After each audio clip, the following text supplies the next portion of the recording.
en fait, c'était pour une signature. L'objectif, en fait, c'est de faire en sorte que les populations s'engagent à lutter contre les mutilations génitales féminines, s'engagent en tant que population à lutter contre les mariages précoces et forcés, et aussi de faire en sorte qu'il y ait moins non seulement de mutilations, qu'on éradique les mutilations à long terme, mais aussi que c'est la responsabilité des parents aussi de faire en sorte que les enfants, la vie des enfants soit sauvegardée, parce que ce sont les premiers protecteurs, les parents sont les premiers protecteurs de l'enfant. Et c'était important aujourd'hui, depuis 2021, on est ici à Baïla et à Suel. On est en train de travailler sur ces questions de sensibilisation, de travailler au niveau des écoles, du collège, aussi de travail des deux collèges, aussi bien Baïla qu'ici, aussi à Suel. Donc aujourd'hui, c'est vraiment une journée d'engagement, une journée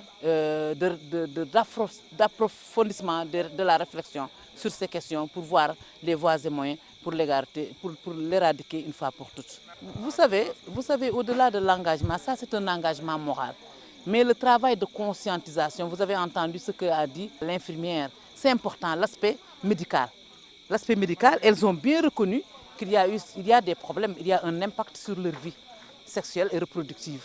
Donc, ne serait-ce que ça, elles savent que du moins qu'il faut lutter contre ce phénomène.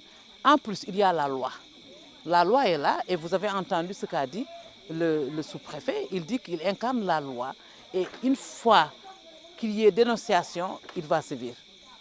Donc ça, quand même, c'est une forme de dissuasion pour que les femmes ne continuent pas à pratiquer. Bien sûr, il y a beaucoup d'avancées, parce que vous avez entendu les femmes, elles disent que même nos enfants maintenant refusent de faire ça, de pratiquer ça sur leur fille, leur petite fille. Et c'est ça qui est important. Le fait que les gens changent de mentalité, le fait que les gens reconnaissent qu'il y a des problèmes pour pouvoir changer.